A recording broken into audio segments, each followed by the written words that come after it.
Well, good morning. I'm thrilled to be a part of today's presentation and to bring greetings on behalf of my colleagues at Cogeco. We are very pleased to be joining so many of our partners at Hayek's Spring Breakfast with the Mayor's event. I'd like also to extend greetings to some of my fellow board members with the Oakville Chamber. Today is a celebration of the work that so many stakeholders across education, industry, and community in Halton have done this year. And I would echo some of the comments made by Gary Carr at the start of today. There are so many things for us to be proud of living in Halton, and certainly Hayek is one of the top things I think we can be proud of and brag about it.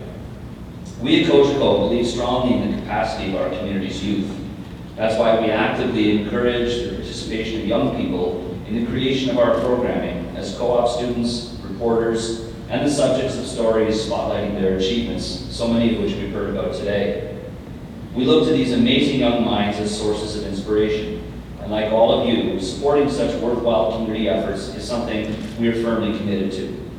On behalf of Cogeco, I am pleased to welcome our keynote speaker this morning, Mr. Don Duval, who will discuss the trends and technologies changing business today in his presentation entitled Industry 4.0, a new kind of revolution. Don is the Chief Executive Officer at NORCAT, an organization focused on skilled labor training and development, and is home to the Innovation Mill. Formerly, Don was the Vice President of the Mars Discovery District and has worked in the strategy consulting group at both Deloitte and Anderson in Canada and in the United States. He has served as an adjunct professor at the Faculty of Engineering at the University of Toronto and currently sits on boards with the University of Ontario Institute of Technology, Jump Math, and the Northern Ontario Manning Innovation Awards Foundation.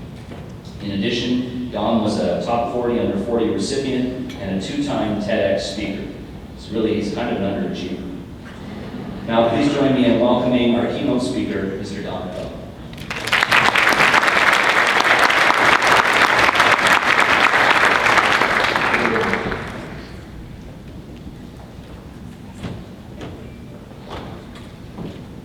Well, good morning, everyone.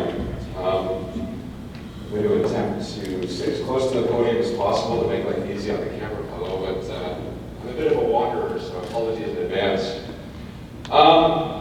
First and foremost, I wanted to say thank you to the mayors that are hosting this wonderful event. Kelly, I would really appreciate the opportunity to be here today, so thank you to you and your team. And I do want to commend Hayek. I had limited insight beyond my research and advance business to what they did. And I have to say it's absolutely inspiring and astounding what the organization has achieved. And with the stories that I heard this morning, I don't know, I feel as though I've got more out of this event already before even speaking. So I just want to commend everyone in your team on an absolutely wonderful job.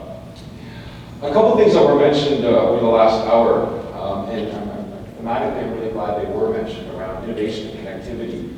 And I think I'm going to provide, and hope to provide rather, some really interesting insight as to my perspective on what I see in terms of trends in Industry 4.0 as it relates to connectivity. And the last the cohort that was up here regarding robotics, the organization I run, one of our head offices is in Sudbury. And I'll tell you, if there's one industry that is poised and on the verge of, I'll say, an industry revolution as it pertains to IoT and 4.0, it's the mining industry. And it might not be a very well-versed industry down here, and to be quite honest with you, I only moved to Sudbury a few years ago, and I knew nothing about the mining industry, let alone the eminence that Canada has on the global stage as leaders in the mining industry. But the next industry that I think is going to go through a massive transformation as it pertains to Industry 4.0, and we're starting to see it now, we also own and operate a low-grade nickel mine, is robotics.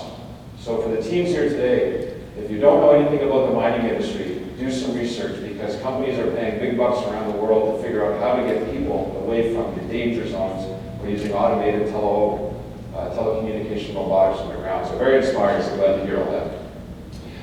I had an interesting opportunity yesterday afternoon. I was fortunate enough to host Minister Baines for most of the day, the Federal Minister of Science, Innovation, and Economic Development. And one of the conversations that he was seeking insight from a cohort of my colleagues was, what's next? What's happening from a national perspective in innovation?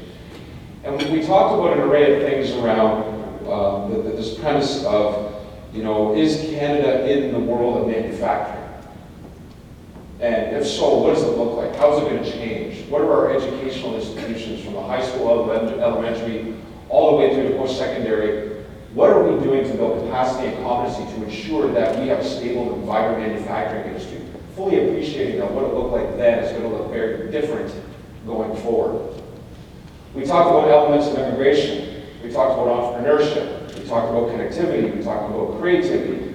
All things that I've heard over the last 45 minutes.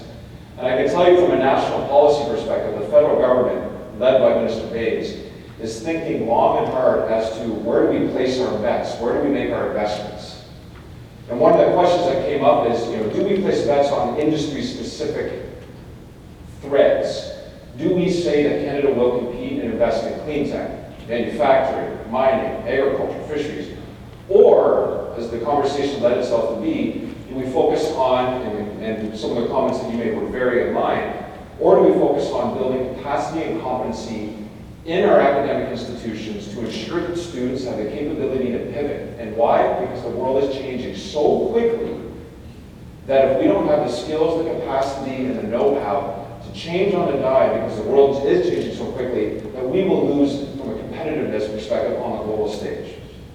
Let's not pick industry winners. Let's ensure that we can pick winners by investing in our future generations. And what's interesting is this is a snapshot of kind of and often you hear the term Industry 4.0, Internet of Things, Factory 4.0. It's a bit of a mishmash, if you will. But the reality is many sophisticated manufacturing entities, along with life sciences and clean tech and an array of other sectors, are migrating to a new world of how things are done at an unprecedented rate. And I'll speak to that as to what that means. But I thought it was timely that the minister spent the half day with us really trying to understand is the strategy from a national policy perspective to focus on industry or competency? And the latter seems to be the dominant thread, which I think is really inspiring and assuring for us as Canadians. Now, the title of the presentation around Industry 4.0, Next Revolution, and just to level set and ensure everyone has the same context, I just want to kind of show you what thematically the definition of Industry 4.0 is. And I can say with certainty that we've had mindless debates, endless debates as to what exactly is it. But contextually, a graphic that I do like talks about the Industry 1.0, Industry 2.0, and you can see thematically mechanization, water, steam power, Industry 2.0, 3.0, and then Industry 4.0. Cyber physical systems, I'm going to be really candid with you, I'm not even sure exactly what that means. But the three threads that I want to focus on that is changing the way the world works as it relates to the Internet of Things focuses on three threads. Big data connectivity, computational power. I'm sure many of you are familiar with the IBM Watson project, played Jeopardy, actually beat most of the people, actually showed thematically how Watson was calculating the answers. Fascinating. If you haven't seen it, you can YouTube it. But this whole notion of big data analytics is astounding. And to give you some concept, one of the areas that I'm very passionate about is around personalized medicine. And a lot of the future of medicine is actually going to become more of a math problem than a medical problem, however. And what do I mean by that? Well, with the genetic sequencing, you can actually figure out, if I give you said medication, and this is your DNA genetic code, and I know it works on you, 2 years later, another patient comes in, I take a blood sample, I know that they have a very similar DNA sequence as you, most likely the medication that did work for you will work for them, cutting down the timeline of testing and trials. Extremely prevalent in chemotherapy therapy, where now, if they know your genetic sequence when you come in, they can place a bet on the right recipe of chemotherapy to ensure that that will work, rather than wait 8 to 10 weeks to determine that it didn't work. And in those situations, time is critical. So this notion of terabytes upon terabytes of data is changing the way that we're solving complex problems. We did not have the capability or the systems in place not even 5-10 years ago to do this. Now, the big data, connectivity, computational power, not only in personalized medicine, but in an array of different industries, the world has changed. Secondly, analytics, another area that's near and dear to me. To give everyone a bit of a tidbit, there was a great stat based on pretty interesting research that showed a husband and wife that were married for 25 years. The spouse, the relative spouses, did a poorer job of predicting what book their spouse would like to have as compared to Amazon. So you go on to Amazon, you buy a couple of books, a couple of records, the back-end analytical power that does association and correlation analysis, Amazon, after only a handful of purchases, can do a better job of predicting what book you would like to buy next versus a spouse of 25 years. Very sophisticated analytical tools, both for predictive analysis and general analysis. Again, one that's near and dear to my heart in the mining industry. As I mentioned at the onset, we have a mine. Very dangerous industry, but also very safe from a track record. How's this for sophisticated analytics? Part of the process of mining is you take a long bolt and you drill it into the ceiling of the mine when you're underground with some screening to ensure that loose debris rock does not fall in. In the Industry 4.0 revolution that's going on now, you can wrap a very sophisticated, almost seismic-type sensor around this bolt, put it in, and then seal it. And that sensor is so sophisticated, it can measure slight nuances in seismic activity and ground instability. The premise is, in certain unfortunate situations, there can be slight shifts. Who knows what could cause it? Natural factors, blasting, other seismic events that might create a bit of a trigger. And they're getting so sophisticated now that these bolts will say, over 5-6 years of data, that the trends here could lead to a rock burst where everything kind of comes down. So if you can imagine, in the instance that one does happen, you'll have a history and a pattern as to what led to that situation. So you'll be able to predict accurately, the hypothesis is, by installing these sensors in all the bolts, that when you do have one failure, that history of what led to that can then be used as an indicator that when other bolts that are put into the ceiling, if they start to resemble that type of track record, you know to get the people away from the face. Terabytes and terabytes of data that now is actually happening in that situation. The analytics, the predictive analytics, is at a level that boggles most people's minds as well as mine. But my favorite is around the consumerization of manufacturing. And this is the human-machine interaction, human-machine interface. And I'll give you a really interesting example as to why I highlight this. And I think this is the biggest trend in Industry 4.0 that employers, students, government officials, city officials, whomever it is, need to really get their heads around if they want to be prepared and compete and contribute to the new world of work. And I'll give you an example as to what I mean by the consumerization of manufacturing by giving you an interesting example. The consumerization of enterprise IT, enterprise information technology. For those that worked in the IT business or had any type of computer interface interaction back in the 80s and 90s, you recall the green screen, a lot of shift F4 to do stuff in a traditional ERP system. And then Amazon came along with the whole easy procurement shopping cart model. Really interesting user interface. Maybe arguably Apple had a very strong role to play in that. But that notion of kind of the retail consumer front to do activities and transactions online in the retail consumer world, the whole enterprise business world went through a question of, well, why don't we have that for our employees? Why do we have to have archaic, very boring, disengaging screens to get business done? And a revolution happened, mostly with the likes of SAP, Oracle, PeopleSoft, some of the big enterprise IT solutions, citing, well, why can't we do that? And in the late 90s, early 2000s, you actually started to see some of the big, sophisticated, traditional, boxy, cumbersome ERP packages have procurement modules, planning modules, warehouse maintenance, manufacturing planning, actually look no different than an Amazon interface. And then you have the advent of Apple and the user. This notion of machine interaction, being able to walk into a factory and having very archaic systems is gone. Absolutely gone. You can run sophisticated factories now with an iPad. You can do mine planning. You can operate vehicles, large Caterpillar pieces of equipment using an iPad in the workforce today. It's revolutionized the integration of technology. And I think it's a fascinating trend. So when I say Industry 4.0, kind of the next phase, I don't really focus on cyber physical systems, because I'll be candid with you, I don't know what it means, but I really like to talk about the big data, the analytics, and the consumerization element of manufacturing. I won't belabor the notion of the numbers. And given a fair bit of my background is more on the investment venture capital side, I traditionally like to shy away from hockey stick charts. Very, unbelievable, willful tech entrepreneur says, yeah, here's my growth, therefore my valuation's really high, therefore invest in me and let's make lots of money. 9 times out of 10 you walk away from those. But the only thread I really want to focus on here is that this is a hockey stick graph that I absolutely do believe. And for those that aren't familiar with this concept, the number of connected devices exceeding 50 million by 2020 means if you're not understanding or fully aware and appreciate how technology is going to change your lives, your business, your academic experience, then I would be concerned. Because we're not going back, and the rate at which we are moving forward with technology is at an unprecedented rate. So the question I would then ask is, so what are you doing about it?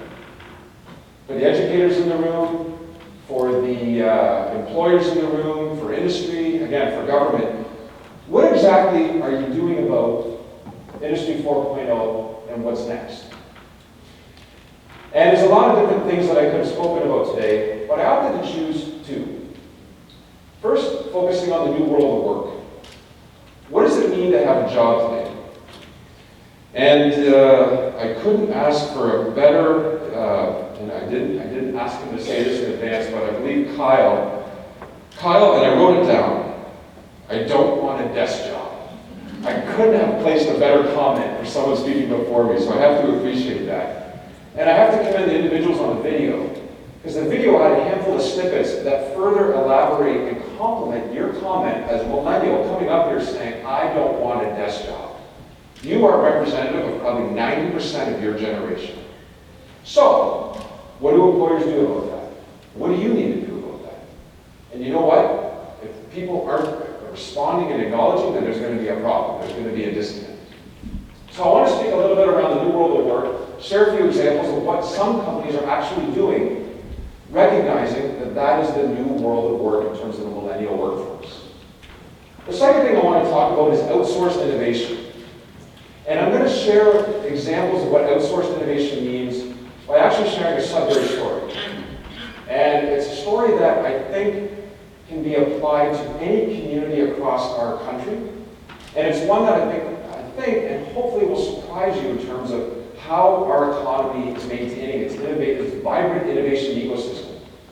And I know with certainty, given that I showed up the day before I started my job in Sudbury, that everyone in this room either has a misaligned opinion of Sudbury or they have no opinion of Sudbury. I had not been there before I started work there. I did my interviews down in Toronto. And I will say there is a really interesting technology revolution going on in that community that is of global significance. So, a few interesting things around the new world of work. And I want to highlight these, and some of this might surprise you. But in the next 15 years, 50% of our workforce will be cloud generation. 50% will not want a desk job. Interestingly enough, 31% of millennials feel they earn enough money to take the money discussion off the table. And I want to segue that immediately into that last bullet point. If that be true, then what drives this generation? And you'll hear consistently it's creative, impactful, unique, autonomous opportunities for them to do things that motivate and inspire them. What that 31% number means is that you can't just pay them more to say you're going to get a desk job. If you look downtown Toronto, and I don't know how well publicized it is outside of the GTA, but the big banks, insurance companies, and even the big consulting tax audit firms are having a tough time recruiting and retaining workers. Why? Because they work 15 hours a day, 7 days a week, at a desk, going like crazy. They're actually losing qualified, talented people even after they add 20, 30% salary increases, signing bonuses, retention bonuses, you name it. this generation isn't motivated entirely by money. So if that be true, what is driving it? And I can give you a bit of a preface as to, well, Industry 4.0 and the whole IoT and the whole technology revolution has something pretty important to play in that equation. So I want to share with you some examples. And for the employers in the room, you might be doing something comparable or maybe not. But one of the divisions that we have actually focuses on working with companies to really ask the question, if talent, as in the previous slide, if talent is in building competency and skills of your workforce is absolutely critical for your competitiveness, so what are you then doing to recruit, retain, and motivate the millennial generation? If talent is the most important part of building the competency and capacity of your workforce to maintain competitiveness, knowing the previous slide that 30% of them aren't motivated by money and 50% of your workforce is going to be of that generation, how are you creating impactful and unique opportunities to ensure that they stay engaged? So first I want to talk about growth in corporate innovation policies. And for the employers in the room who aren't familiar with this, I would say that there is a massive rise in investment within larger companies to figure out what is a corporate innovation policy, what does it do, how does it be incorporated, and subsequently, how can it be used specifically to do the following, the top line of this PowerPoint slide. So we're working with a company right now that has I would say a challenge to do this. And they implemented a policy whereby they wanted to understand if they gave more autonomy, more opportunity for their, I'll say, junior staff. When I say junior, I'll say 40 and below, to capitalize on being impactful, creative, and maybe doing things that aren't necessarily directly strategically aligned with the mandate of the company, but they motivate and inspire, therefore they'll be happier, therefore they'll stay, therefore they'll be more productive. Can that work? Most of these policies that we worked on are only 3 pages, they're board endorsed, and they percolate down to management. One of the companies that we're working with, as I mentioned, is actually building an in-house creative ideation lab within their 4 walls. They're creating a little incubator in their company as a place where individuals can go work on interesting ideas, maybe brainstorm interesting ideas, figure out, is there an interesting opportunity to maybe drive value to the bottom line of the organization, or do something that inspires and engages them and builds their competency and skills, even if it's a difficult correlation to show how it derives and supports the business. These are spaces that allow you to enhance that creativity and gives the millennial generation that autonomy to have interesting discussions. Further, a couple other companies we're working with are allocating defined budgets per year of risk capital to give to these groups that have interesting ideas. And these ideas go through a methodology where they're reviewed, they're endorsed, they're supported. And not to sound like this is just mass chaos, Wild West, and people get to work on whatever they want. There's a structure and a methodology that management is putting in place. But when you start allocating $250,000, $500,000, $5 million to this place, you're using that capital to either invest in these individuals to pursue a project, or perhaps potentially if these individuals are earmarked to say, okay, you want to work on this, well, we have to backfill status quo daily operations. We just can't let the wheels fall off the bus. So let's hire some temp staff, put them in this position, and you guys go for it. They're time boxing. They don't want to have a situation where it's just coffee shop conversations. It's still about getting business done. So they put time boxes in this corporate innovation policy to say on a weekly basis, you're going to report back to the entire organization and show what you're working on and the progress that you're making. And after somewhere between 8 and 12 weeks, we as a company are going to decide, is that an idea worth pursuing? And most of them will fail. But the individuals will be more inspired, more interested. They'll get to participate in a process that retains them to stay in it. Now, the tie into Industry 4.0, the tools that a few of the companies we're working with, the tools and the infrastructure that they're providing these individuals is remarkable. For companies in the manufacturing space, they're providing I'll say now, somewhat traditional advanced manufacturing makerspace components. 3D printers, CNC machining, EMC testing facilities, injection molding. Here's your lab. Other companies in the digital software, you name it, they have it. Raspberry Pis, iPad, all the infrastructure is there. Here are the tools. That is inspiring and jazzing these individuals to say, that's interesting. And what's further more exciting about this, I find, is it's now being used by companies as a differentiator for recruiting talent. This millennial generation, when they come into the workforce, will be asking the question, what's the corporate innovation policy that you have? What kind of opportunities do I have for autonomy? Do you have an in-house incubator? How much free time can I work on creative ideas? Why are not driven by money? And for the older generation, I think this notion of not just throwing more capital to retain and motivate is a bit foreign. But this new generation, the new world of work, cites that many companies are going through this transformation, providing the latest and greatest tools. Some companies are even providing big data warehouses to enable you to do massive analytics on the company's existing data warehouse to do interesting things. 8 to 12 weeks, this creative generation can figure that out. It's very inspiring. The other thing that's happening in the millennial generation, and I'll combine the conversational management style and flexible offsite working. And this is one, I'll be honest with you, I'm not a millennial, but I work a lot with them. This notion of a flexible workplace. Again, I go back to Kyle's comment around, I don't want to necessarily sit at a desk. Does working from home work? Does working by correspondence work with this new generation? Can you still get business and be productive? Again, translating that into the tools of Industry 4.0, some of the Cisco video interfacing, Skype, all these different tools. I think the technology integration combined with the innovation policy is going to dramatically change how individuals are managed, how they're inspired. You can manage large Caterpillar scoop trucks off-site from your home in Australia and some of their open pit mines. Using an iPad, probably a $3 million piece of equipment, probably 400 kilometers away, because mines are in remote areas, of course, because individuals of that generation don't want to work in a remote camp.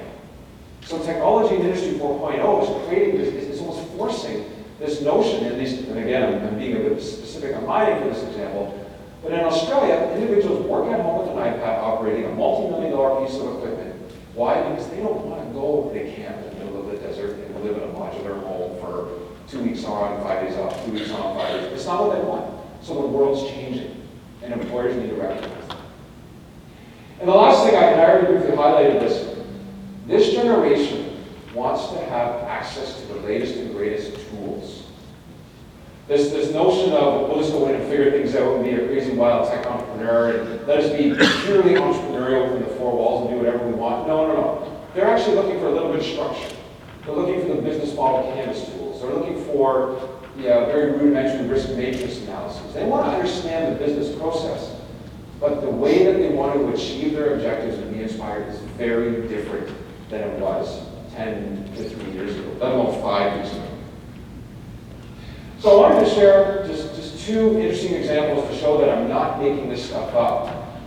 And I picked 2 global brand name companies. And why do I do this? Well, without fail, typically when I'm working with other organizations, they will say, well, okay, corporate innovation policy, giving employees a bit of time, creating a space, allocating a budget, I don't know, it just doesn't feel right. Why would we do that? And then I explain, 50% of your workforce not motivated by money, want to make an impact, therefore you must change. Well, 2 interesting examples. The first one is Google, and most people might be aware of this, but within Google, and the debate is out as to how well it's still working. But at one point it was working fairly well, where employees were given 20% of their time to work on projects that aligned to the business mandate, but whatever they wanted to do. A day-a-week equivalent to work on whatever projects. The most famous thing that came out of this within Google? Gmail. Gmail was a 20% interesting project that a handful of people self-organized and said, hey, why don't we create our own email engine? So Google believe, was one of the first major companies to say, how can we inspire and motivate this young generation of Googlers, as they're called, to enable them to unlock and empower that creativity, that motivation, that autonomy that they so desire. Well, let's give them a day a week. Another company that's doing very interesting things is Atlassian, an Australian software company. And they have something that I really like. And again, you can watch a YouTube video on this one as well. They have something called FedEx Days, where teams will self-organize, seeing an opportunity to improve the company, via productivity, profitability, revenue, cost, whatever it might be. And the notion is they self-organize, they will make someone procedurally aware of they're going to go for it. And the notion of FedEx Days is they got 24 hours to deliver on the concept that they want to put together. And they have to share it with the organization, and there's a rudimentary vote. Again, the specific outcome of what happens isn't critical. Yes, 99% of these will fail. But what it's doing is Atlassian now, as a preferred employer, is telling the new generation, hey, come work here, we do these fun things. And it aligns to the mandate of the millennial generation. So I would encourage all employers here to understand the trends in corporate innovation, this notion of what motivates and inspires this new world of workers is not exclusively money. All they want to do is take the money equation off the table, have enough, and then they want to do things like this. Two major employers that have no problems recruiting because of some of the policies like this.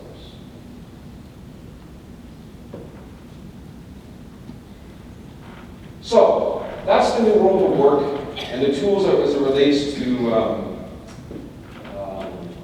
motivating, inspiring, engaging that millennial generation. The second thing I wanted to focus on for today is this premise of outsourced innovation.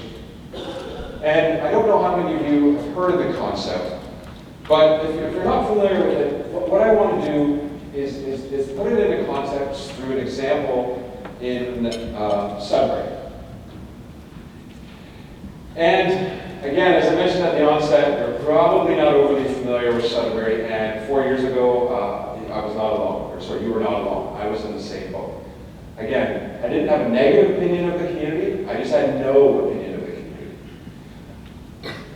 A few things I want to share. I define Sudbury as a rural community and a rural innovation success story.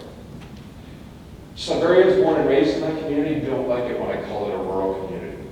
And why is that? Well, it does have a population of about 170,000 people, so it's not that small.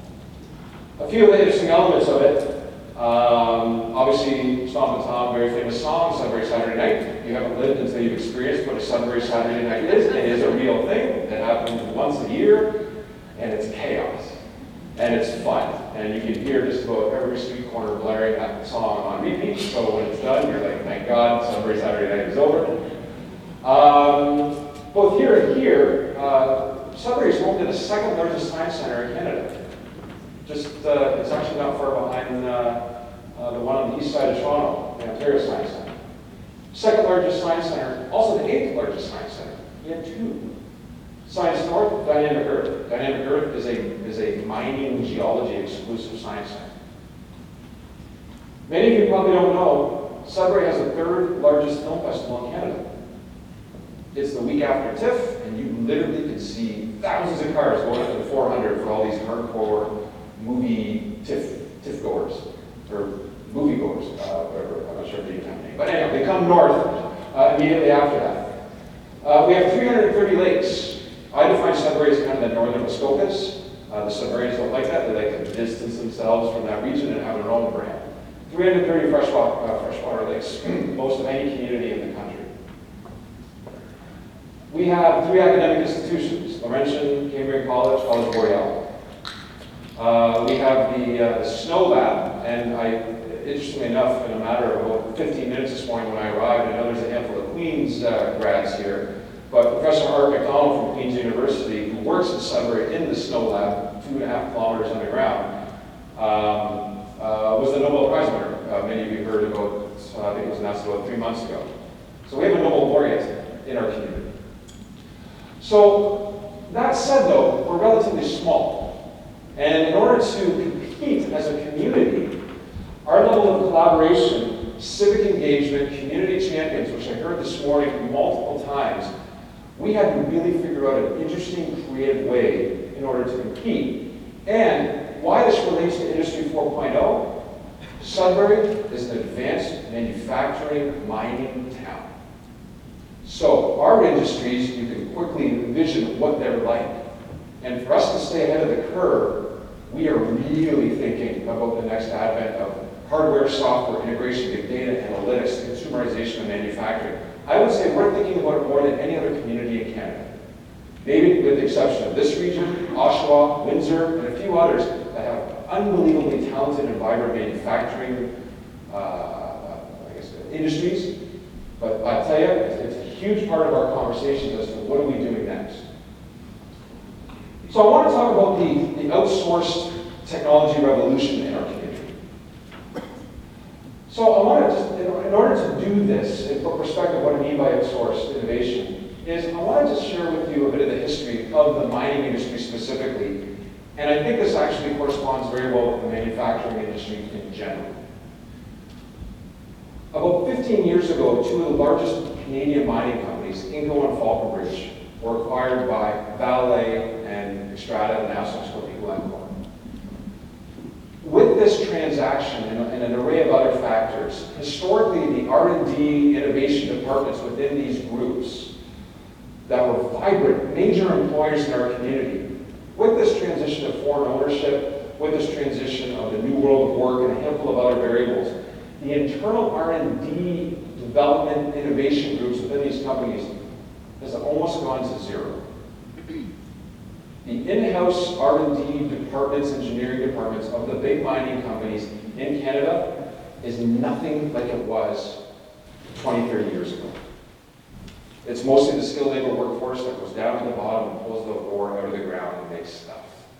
That's the major employer of the mining companies now. So at first blush, you might think, well, that is absolutely devastating. That's problematic. How are we going to compete if these groups don't have their own sophisticated R&D groups? Well, I actually, when I arrived in the community, I thought, what an amazing, amazing turn of events. What this has done is there are still challenges in the mining industry for these companies to be competitive, to compete, to drive shareholder value. The challenges are still there. And what inadvertently has happened is they have outsourced those challenges to be solved by an array of burgeoning tech startup companies.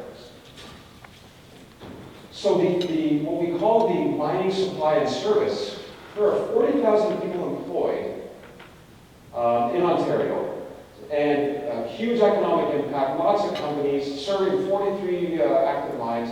But what's interesting is 70% of the employment in the companies are in our community. This transition of big companies saying, we can't do it alone. We can't be competitive. Technology is changing too fast. We can't pivot. In addition to an array of other factors, has essentially just transitioned the internal group in development, innovation, commercialization, and created a pull which has driven a massive groundswell of tech companies in our community that are building innovative robotics. We have so many robotics and tech companies, sensor companies, big data companies, that want the opportunity to solve these problems. Inherent in being a small company is creativity, innovation, nimbleness. They can react at a pace to solve the problems faster historically than the big companies did. And it's driving enhanced shareholder value in these companies. Now, adoption is still a bit of an issue in this industry. It's still an issue in the manufacturing industry. And part of the rationale or challenge behind that is, if you're going to invest and buy products from this company and it's small and they're really dynamic and unique and they're going to constantly pivot, you've got to be pretty mindful if you as a big company are cutting a purchase order to buy a product or service, that company's going to be around in 6 months and not go bankrupt, or be very profitable, opt to pivot and no longer serve you from their products. But what it's done is the whole Industry 4.0 revolution has now gone to what we call an outsourced model. The large historical companies said, God, in order to compete, we're going to recognize we can't do it alone. We're going to create a pull, and a groundswell of entrepreneurial tech companies are going to come out of the woodwork. And it's happening. And I'm going to correlate this to the importance of community engagement, civic engagement, and the role of industry going forward. Now, why should you even care about this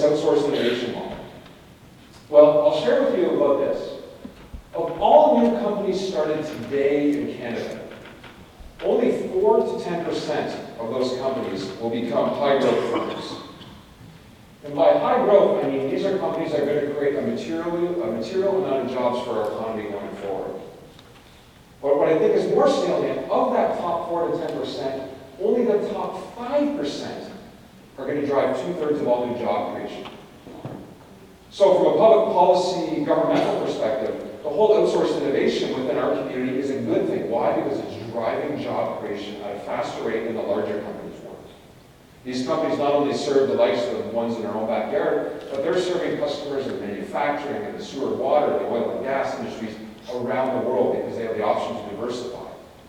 And our growth as a community is focused and based on this outsourced innovation model. And again, from a policy perspective of job creation, it is a meaningful impact and driver of jobs. So the inevitable question then, well, what's next? You know, if this be true, what's next?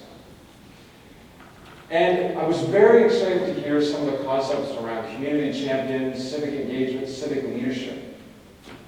And something to think about, and Kelly, you mentioned a great thing around this ideation lab, which I think is inspiring.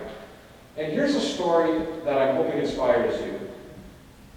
Given the trend in outsourced innovation, given the opportunities in our community, we needed to figure out a way to harness and engage talent in all of our post-secondary institutions, to give them the tools to be autonomous, to have flexibility, to essentially start their own companies, to build products and services, to solve complex challenges, not only in industries in our community, but around the world.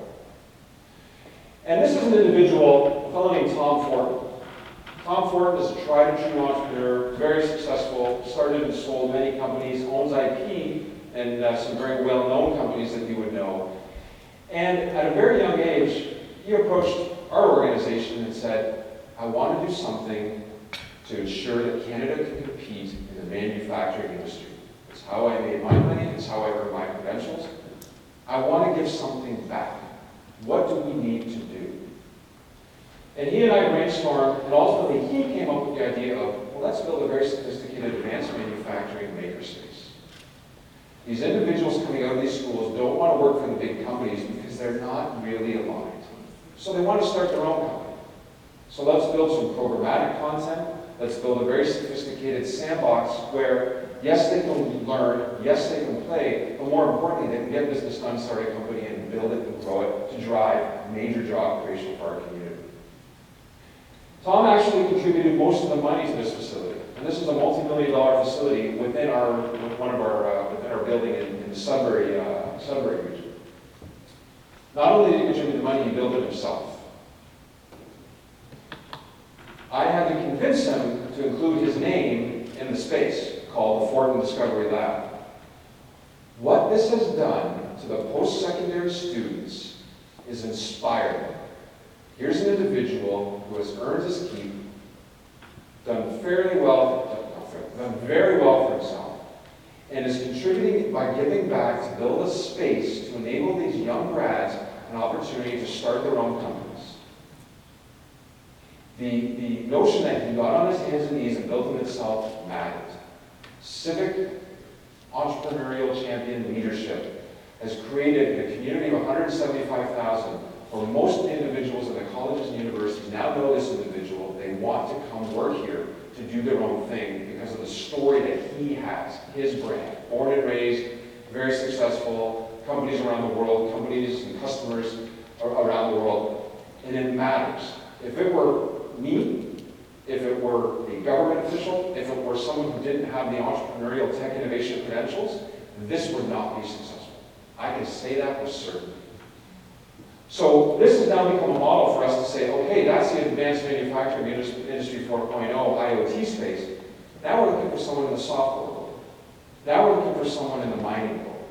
Because that generation wants to be driven by impact and creativity, and he emanates that when you're around him. These individuals exist in every community. And what came out of it was a very sophisticated advanced manufacturing makerspace with a collection of tools that enable entrepreneurs to work here. The operating model in itself is quite unique in that this space has no employees. additional cost beyond care and maintenance of equipment on our balance sheet. How it works, our tech startups come, work under the mentorship of Tom, learn how to start a business, and they become service providers that operate a station. So these individuals here on this left side of this graph have a startup company, servicing, doing 3D design and 3D printing. They have companies that come into the Fort Lab saying, hi, I need a 3D design, I need a 3D print. They learn to do a business service, they'll be inspired, they learn to do a pricing, they do all the transactions, they work under the mentorship of Tom and other mentors that we have at NORCAC, and they build and grow their business. As a service provider, they're going to be inspired one day to create their own product, they're going to start the process, they're going to do it, and the intent is that they'll graduate and get commercial real estate or industrial real estate within the facility. In terms of the Industry 4.0 manufacturing revolution, these are the tools. This is what's inspiring that new world of work in a generation.